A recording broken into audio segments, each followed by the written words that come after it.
Hello everyone, welcome to this channel. अगर आप मेरे वीडियो को पूरा देखते हैं तो मैं आपसे ये वादा करती हूँ कि आपको इतनी अच्छे से समझाऊंगी कि आपको वर्ड्स जो है इस वीडियो में वो भी अच्छे से समझ में आएगा, इसके यूजेस भी समझ में आएंगे और लास्ट तक अगर बने रहते हैं तो आपको आज के वीडियोस में जितने भी वर्ड्स हमने यूज किए हैं सबके प्रैक्टिस भी कराए जाएंगे। ठीक है, तो बने रहिए और वर्ड्स नए सीखते जाइए। और जितने भी एग्जाम्स वाले जो एग्जाम देने वाले स्टूडेंट्स हैं, जो बच्चे हैं, उनके लिए भी बहुत बेनिफिशियल है, बिकॉज यहाँ पर न्यूज़पेपर के वर्ड्स या आपको एग्जाम ओरिएंटेड वोकैबुलरी या जो वर्ड बुक्स होते हैं उनके वर्ड्स आपके साथ आपको दिए जाते हैं, बताए जाते हैं, आपके साथ डिस्कस किए जाते हैं। चलिए स्टार्ट करते हैं। स्टार्ट करने से पहले ये फर्स्ट क्वेश्चन है, अगर आपको पता है तो वीडियो को पॉज कीजिए और उसके बाद इसका करेक्ट आंसर कमेंट बॉक्स में कमेंट कीजिए, फिर वीडियो देखिए। ठीक है, लास्ट में हम डिस्कस करें।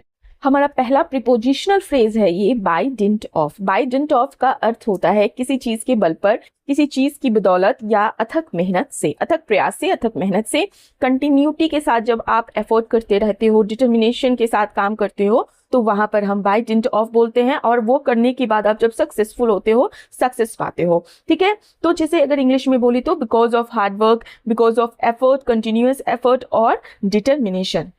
ओके, जैसे अगर हम यूज कर रहे हैं by dint of hard work, मतलब क्या हो गया, कड़ी मेहनत के बल पर। अगर हम बोल रहे हैं by dint of perseverance, perseverance मतलब क्या होता है, दृढ़ता के बल पर। या अगर हम बोल रहे हो बाय डिंट ऑफ डिटर्मिनेशन, मतलब क्या हो गया, दृढ़ संकल्प के कारण। By dint of constant effort, मतलब क्या हो गया कि लगातार मेहनत, लगातार के एफर्ट की वजह से। ठीक है, तो ये हो गया बाय डिंट ऑफ। जैसे अगर हम एग्जाम्पल यूज करना, जैसे हम नॉर्मली बोलते हैं ना, उसने कड़ी मेहनत से परीक्षा पास की, तो यहाँ पर हम बोल सकते हैं उसने बाय डिंट ऑफ जो है एग्जामिनेशन को पास किया।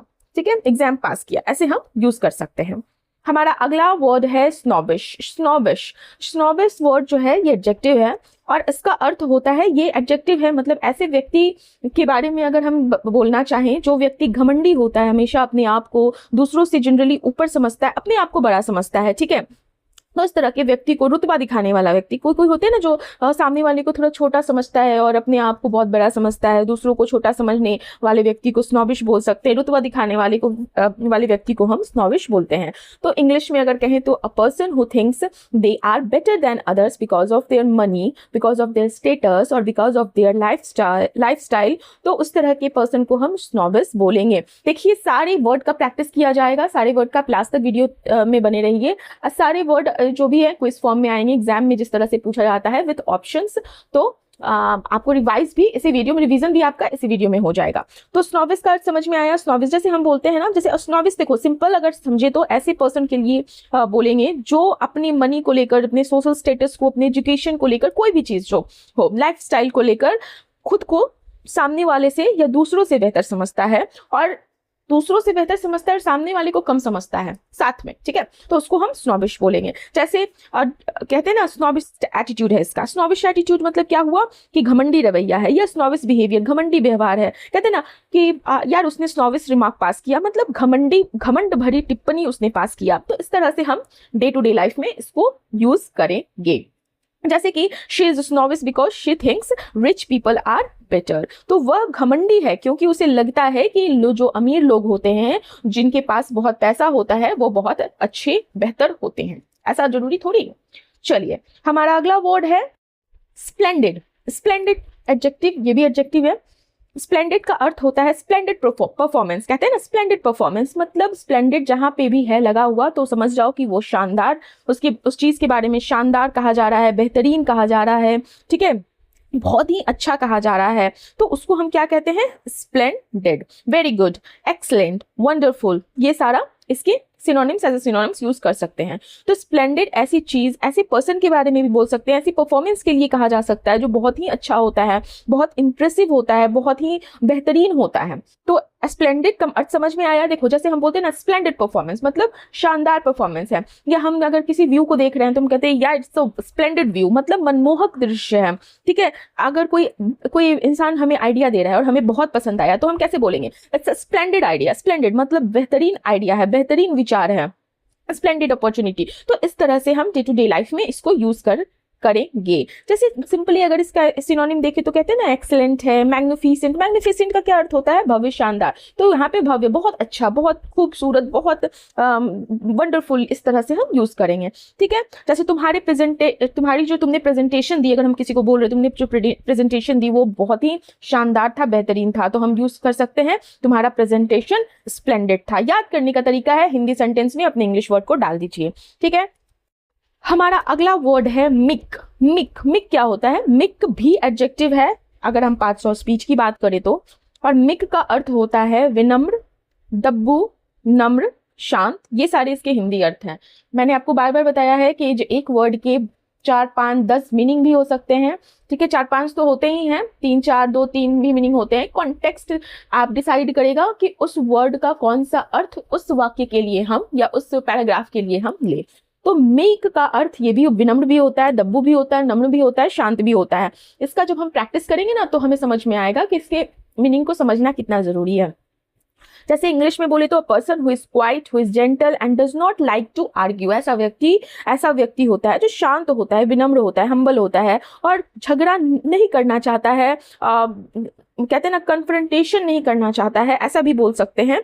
तथा दूसरों से मतलब कि सामने वाले का विरोध करने से बचता है, तो इस तरह के व्यक्ति को हम मीक बोलते हैं। A person who is quiet, gentle and does not like to argue. जैसे हम कहेंगे अगर मीक पर्सन, और यहाँ पे मीक पर्सन का अर्थ विनम्र व्यक्ति भी हो सकता है, और यहाँ पे मीक पर्सन का अर्थ दब्बू व्यक्ति भी हो सकता है। ठीक है, अगेन डिपेंड करता है। मीक स्माइल मतलब शांत मुस्कान है, हम बहुत मतलब कहते हैं ना कि बहुत काम स्माइल है उसकी।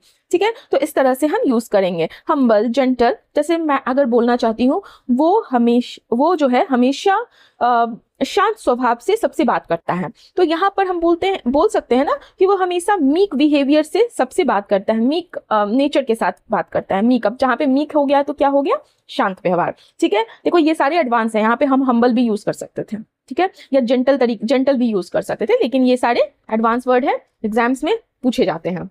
हमारा अगला वर्ड है इट्स अ लाइसेंशियस। लाइसेंशियस, ठीक है, लाइसेंशियस का अर्थ होता है पहले तो ये भी एडजेक्टिव है, चरित्रहीन, या हिंदी में बोलते हैं स्वच्छंद या अनैतिक। ठीक है, जो मोरल के अकॉर्डिंग नहीं हो। अ पर्सन और behaviour that ignores moral rules specially in sexual matters. ध्यान रखिएगा यहाँ पे sexual matter, specially in sexual matter. तो जो व्यक्ति नियमों के खिलाफ काम करता है, नियमों की परवाह नहीं करे और इम्प्रॉपर और इमोरल व्यवहार करे, खासकर सेक्सुअल मैटर से रिलेटेड होता है इस तरह का बिहेवियर, तो उसे हम क्या बोलेंगे? लाइसेंशियस। ठीक है, पर्सन और behaviour that ignores moral rules. याद रखिएगा इस चीज को, सेक्सुअल मैटर वाला चीज। ठीक है, लाइसेंशियस बिहेवियर मतलब अनैतिक व्यवहार। ठीक है, लाइसेंशियस लाइफस्टाइल, ऐसा जीवन शैली, ऐसी लाइफस्टाइल जो बहुत ही अजीब हो, चरित्रहीन टाइप का हो, ऐसा भी बोल सकते हैं, या सोसाइटी के अकॉर्डिंग नहीं हो, कुछ भी मतलब मोरालिटी का फिक्र ना करना, तो ये सारे इसके मीनिंग हो जाते हैं। जैसे अगर हमें बोलना हो, मान लो अगर हम बोल रहे हैं किसी को कि लोग उसकी जैसे मान लो कि लोग उसकी अनैतिक आदतों की चर्चा कर रहे हैं या उसके बारे में बात कर रहे हैं, तो यहाँ पे हम यूज कर सकते हैं ना, लोग उसकी लाइसेंशियस आदतों की चर्चा कर रहे हैं या कर रहे थे, जो भी हो। फाइन, सो इस तरह से हम यूज करेंगे। इमोरल बोल सकते हो, या एक वर्ड और आता है डिसोल्यूट। डिसोल्यूट का भी वही अर्थ होता है, चरित्रहीन। ठीक है, कैरेक्टरलेस जिसे आप बोलते हो। तो चलिए, हमारा अगला वर्ड है मॉर्बिडिटी। मॉर्बिडिटी नाउन है और इसका अर्थ होता है, हिंदी शब्द में अगर अर्थ देखें तो रुग्णता, बीमारी या अस्वस्थता। इंग्लिश में कहें तो द कंडीशन ऑफ बीइंग इल और the rate of illness in a group of people. तो किसी बीमारी से ग्रस्त होने की स्थिति या किसी समुदाय, किसी पॉपुलेशन में बीमारी दर जो होता है उसको हम मॉर्बिडिटी बोलते हैं। अगर सिंपली समझे तो अस्वस्थ होना, अनहेल्दी या मृत्यु मतलब डेथ रिलेटेड से जुड़ी सोच के अर्थ को हम इस तरह से जोड़ते हैं, जिसका इंग्लिश क्या होता है? मॉर्बिडिटी। ठीक है, इंग्लिश में याद रखिए तो कंडीशन ऑफ बीइंग इल और the rate of illness in a group of people. जैसे मॉर्बिडिटी रेट आपने कहीं देखा होगा ना, पढ़ते होगे तो देखा होगा ये वर्ड। मॉर्बिडिटी रेट मतलब क्या होगा? बीमारी की दर। या हाई मॉर्बिडिटी मतलब बीमारी, वहाँ बीमारी जो है बहुत अधिक मात्रा में है, अधिक लोग जो है उससे ग्रसित हैं। ठीक है, अगर हम एग्जाम्पल के थ्रू बोलना चाहें, जैसे मान लो हमें बोले नई वैक्सीन ने मॉर्बिडिटी को काफी कम कर दिया है, अगर हम ये बोलना चाहें कि मतलब मॉर्बिडिटी क्या हुआ कि नई जो वैक्सीन आई है बीमारी की दर को बहुत कम कर दिया। The new vaccine reduced morbidity significantly, हम इस तरह से यूज कर सकते हैं। तो मॉर्बिडिटी का अर्थ क्या हुआ, रेट ऑफ डेथ और रेट ऑफ डिजीज, जो जिससे लोग पॉपुलेशन ग्रसित है। ओके, सिंपल लैंग्वेज में। Next is reticent. Reticent RETICENT, reticent word जो है एडजेक्टिव है और रेटिसेंट का अर्थ होता है ये किसी की विशेषता बता रहा है। तो मतलब मान लो कोई व्यक्ति है जो बहुत कम बोलने वाला है, या आप कह सकते हो बहुत हेजिटेंट है, संकोची है, या मितभाषी मतलब कम भाषा बोलने वाला, तो उसको हम रेटिसेंट बोलते हैं। तो जो व्यक्ति क्वाइट हो, अपनी बातें आसानी से मतलब समझा नहीं पाने का बात नहीं होता है, जो आसानी से बोल ना पाए, साझा ना कर पाए, ये होता है। रिजर्व्ड होता है ना, कोई पर्सन ऐसे होते हैं जो रिजर्व होते हैं, चीजों को जल्दी बोलते नहीं हैं, संकोच हेजिटेशन के कारण चुप रहते हैं, तो ऐसे व्यक्ति को हम रेटिसेंट बोलते हैं। Someone who is quiet and does not like to talk much और शेयर पर्सनल थॉट्स, तो ऐसे पर्सन को हम क्या बोलेंगे, रेटिसेंट। जैसे रेटिसेंट पर्सन, कम बोलने वाला व्यक्ति, कहीं पे लिखा हो, कहीं पे आपने देखा कि रेटिसेंट नेचर, उसका रेटिसेंट नेचर है, तो रेटिसेंट का क्या मतलब कि उसका संकोची स्वभाव है, ठीक है, रिजर्व पर्सनालिटी है, वो रिजर्व रहता है। आई होप आप लोगों को समझ में आया है। जैसे मैं अगर बोल रही हूँ कि वो अपनी निजी जिंदगी के बारे में रेटिसेंट रहता है, मतलब कि वो अपनी निजी जिंदगी के बारे में, पर्सनल लाइफ के बारे में बात नहीं करता है या रिजर्व रहता है, ये भी हम बोल सकते हैं, ठीक है। तो रेटिसेंट का अर्थ समझ में आया, कम बोलने वाला, संकोची, मितभाषी, जिसे हम कहेंगे। हमारा अगला वर्ड है पेनिटेंट। पेनिटेंट एडजेक्टिव और नाउन दोनों तरह से हम इसको यूज करेंगे। पेनिटेंट का अर्थ होता है पश्चातापी, या आप कह सकते हो पछताने वाला, या अपराध बोध से भरा हुआ, तो उसको हम क्या बोलेंगे, पेनिटेंट। तो उस व्यक्ति के लिए हम पेनिटेंट वर्ड का यूज करेंगे जिसे अपनी, अगर उसने कोई गलती करी है, उसने कोई मिस्टेक किया है, उसने कोई सिन किया है, SIN सिन मतलब पाप, उसने कोई पाप किया है, बुरे काम किए हैं, रॉन्ग डूइंग, जो बुरे पाप को क्या बोलते हैं इंग्लिश में, रॉन्ग डूइंग, तो यह उस पर पश्चाताप हो और जो मतलब उसकी गलती पर पश्चाताप हो और उसे लगा कि काश मैं नहीं करता और मैं सुधरना चाहता हूं, तो उसको हम, उस चीज को हम पेनिटेंट बोलेंगे, ठीक है। Feeling sorry for something wrong you have done. अच्छा, पश्चाताप को इंग्लिश में क्या बोलते हैं, मुझे कमेंट बॉक्स में कमेंट कीजिएगा, अगर आपको पता होगा तो जरूर कमेंट कीजिएगा, पश्चाताप, ठीक है। तो जैसे पेनिटेंट हार्ट मतलब पश्चाताप से भरा दिल, ठीक है यार, उसका पेनिटेंट हार्ट, ऐसे अगर हम बोल रहे हैं तो पश्चाताप, या उसका पश्चाताप से भरा दिल है। या पेनिटेंट सिनर मतलब पापी, ठीक है, तो पश्चाताप करने वाला पापी, पाप करके उसने पश्चाताप करा, ठीक है। सो हमारा अगला वर्ड है पोइनियंट। POIGNANT, पोइनियंट, मिस स्पेल्ट वाले सेक्शन में पूछा जा सकता है, इसका स्पेलिंग ध्यान रखिएगा। पोइनेंट एक एडजेक्टिव है और जिसका अर्थ होता है मानने की या हृदय स्पर्शी या भावुक कर देने वाला, कुल मिलाकर समझो तो इमोशनल, ठीक है। Causing strong feeling, specially sadness और सिंपैथी, ठीक है। मतलब क्या हुआ, इसका मतलब ये होता है कि जब आप ऐसी बात, ऐसी घटना या किसी ऐसी आपकी कोई याद हो, ऐसा कोई दृश्य हो जो दिल से गहराई, डीपली छू जाए, ठीक है, या स्ट्रॉन्ग इमोशन पैदा करे, या थोड़ा दुख हो जाए, दुख पैदा करे, तो उसको हम पोइनियंट बोलेंगे। Fine, causing strong feeling, specially sadness और सिंपैथी, याद रखिए। पोइनेंट, जैसे पोइनेंट मेमोरी, मतलब क्या हो गया कि दुख भरी याद, पोइनेंट मोमेंट, भावुक कर देने वाला पल, ठीक है। दुख भरी याद, पोइनेंट मेमोरी में दुख भरी याद या इमोशनल याद, ऐसे भी आप इसको बोल सकते हो। फाइन, जैसे अगर हम बोल रहे हैं कि the movie had a पोइनेंट and, मतलब क्या हुआ कि उस मूवी का जो एंड था वह बहुत ही इमोशनल था, टची था, टची हम लोग यूज करते हैं ना, टची, बहुत टचिंग था, ठीक है, नॉट टची, इट्स टचिंग था, ठीक है। मूविंग था, मूविंग भी बोलते हैं हम, भावुक कर देने वाला भी हम यूज कर सकते हैं। हमारा अगला वर्ड है रिपार्टी। मैंने कुछ वीडियो पहले भी ये वर्ड यूज किया था, बताया था। रिपार्टी का जो एपाचो स्पीच होता है वो नाउन होता है, और रिपार्टी ऐसे मतलब ऐसे पर्सन होते हैं जो हाजिर जवाबी होते हैं, या जिनका चुटीला जवाब होता है, या त्वरित बुद्धिमानी भरा उत्तर। मतलब क्या हुआ, रिपार्टी ऐसी क्विक विट, मतलब हाजिर जवाबी या चतुर बातचीत, क्लेवर कॉन्वर्सेशन को कहते हैं, जिसमें लोग एक दूसरे को तुरंत और मजेदार तरीके से जवाब देते हैं। अगर ऐसा नाउन है तो इसका अर्थ क्या हो गया, हाजिर जवाबी बात, चुटीला जवाब, त्वरित बुद्धिमानी भरा उत्तर। तो quick and clever replies in a conversation, जैसे कहते हैं ना विटी रिप्लाई, ठीक है। तो विटी रिपार्टी, चतुर हाजिर जवाबी, शार्प रिपार्टी, तीखा लेकिन बुद्धिमानी भरा जवाब, सामने वाले को कहते हैं ना चुप भी करा दे और वो सामने वाले को समझा भी दे। इस तरह का अगर आंसर है तो उसे हम रिपार्टी बोल सकते हैं। जैसे अगर हम बोल रहे हैं कि हर रिपार्टी मेड एवरीवन लाफ, हर रिपार्टी हम इस तरह से यूज करेंगे सेंटेंस में, हर रिपार्टी मेड एवरीवन लाफ, मतलब उसकी जो चतुर जवाब देने की कला है उसने सबको हंसा दिया। या हम कहते हैं ना एंजॉय द रिपार्टी, अगर हम बोल रहे हैं एंजॉय द रिपार्टी मतलब चतुर बातचीत का आनंद लो। फाइन।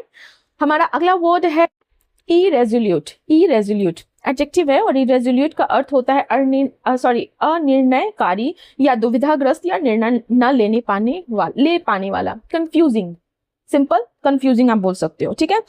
तो unable to make a firm decision या नॉट डिसाइसिव, तो उसे हम क्या बोलेंगे, इरेजोल्यूट, ठीक है। तो जो व्यक्ति फर्म डिसीजन नहीं ले पाता या बार बार हिचकिचाता है, हेजिटेशन होता है या कंफ्यूजन में रहता है, तो वहां उस तरह के व्यक्ति को हम इरेजोल्यूट बोलते हैं। एडजेक्टिव है ना, तो व्यक्ति की विशेषता बताएगा, तो इरेजोल्यूट हो गया, ठीक है। Unable to make firm decision और नॉट डिसाइसिव, जैसे इरेजोल्यूट लीडर है, वो जो है ना इरेजोल्यूट लीडर है, मतलब कि वो डिसीजन नहीं ले पाता है, वो जो है ना उसका इरेजोल्यूट एटीट्यूड है, मतलब वो दुविधापूर्ण उसका बिहेवियर है, एटीट्यूड है। जैसे अगर हम बोल रहे हैं कि she remained irresolute after changing her job, तो वह नौकरी बदलने के बाद कंफ्यूजन में रही, ठीक है, दुविधा में रही, करना चाहिए था या नहीं करना चाहिए था, ये दुविधा हो सकता है उसका, ठीक है। तो इरेजोल्यूट का अर्थ समझ में आया, जिस चीज को लेकर अगर आप जो व्यक्ति दुविधाग्रस्त हो, कंफ्यूजिंग हो, डिसीजन लेके भी उसको समझ नहीं आ रहा हो या निर्णय ही नहीं ले पा रहा हो, तो इस तरह के पर्सन को हम इरेजोल्यूट बोलेंगे।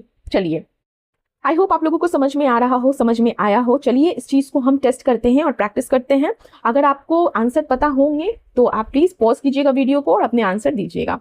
चले, यहाँ पे जैसे फर्स्ट क्वेश्चन है, choose the correct meaning of snobbish. Snobbish का करेक्ट आंसर बताइए, क्या मीनिंग होता है। He sounded snobbish while talking to the waiter. तो स्नोविस का क्या अर्थ हमने डिसाइड किया था, हमने क्या डिस्कस किया था कि खुद को दूसरों से बेहतर समझना, मतलब proud and looking down on others, जो खुद को बेहतर समझता हो दूसरों से, और लुक डाउन ऑन अदर्स मतलब क्या, दूसरों को कम समझना। लुक डाउन ऑन अदर्स का अर्थ होता है दूसरों को कम समझना। नेक्स्ट क्वेश्चन है, choose the correct word to complete the sentence. Fill in the blanks है ये। The rescue team worked all night after the blank earthquake. अभी अर्थक्वेक खुद में क्या होता है, पॉजिटिव चीज तो होता नहीं है, चीयरफुल, हॉरेंडस, ऑर्डिनरी या पीसफुल, तो इसका सही अर्थ होगा, सही ऑप्शन होगा हॉरेंडस, ठीक है। हॉरेंडस का क्या अर्थ होता है, वेरी टेरिबल या बहुत ही भयानक, तो अर्थक्वेक टेरिबल और भयानक ही होगा। तो अगर अर्थक्वेक के संदर्भ में है तो चीयरफुल तो नहीं हो सकता है, सिंपल ऑर्डिनरी नहीं हो सकता है, पीसफुल भी नहीं होगा। नेक्स्ट है, which sentence uses splendid correctly. Which sentence, कौन सा सेंटेंस जो है स्प्लेंडिड को करेक्टली यूज किया हुआ है। अगर आपको ये लग रहा है कि इसके पहले वाले क्वेश्चन में हमने हॉरेंडस को नहीं डिस्कस किया, तो वो नेक्स्ट वाले वीडियो का है, लेकिन मैं देखना चाहती हूँ कि आप लोगों को पता है कि नहीं पता है, ठीक है।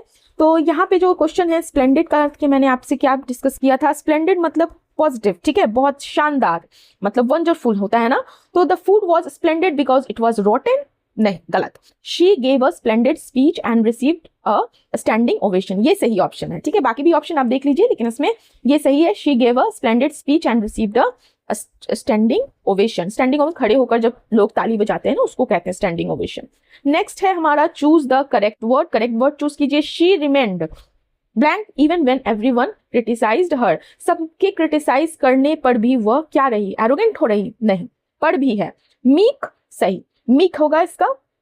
और फ्यूरियस मतलब होता है बहुत गुस्सा हो जाना, बोस्टफुल मतलब सेक ही बगाड़ना, ठीक है। तो यहाँ पे मीक होगा सही आंसर। मीक का मतलब क्या होता है, शांत रही, काम रही, सबके क्रिटिसाइज होने पर भी वो शांत रही। सामने वाले से जब हम आर्ग्यू नहीं करना चाहते हैं या हम काम रहते हैं, तो वहां पर हम मीक वर्ड का यूज, मतलब कि आलोचना के बाद भी शांत और विनम्र बने रहना, ठीक है।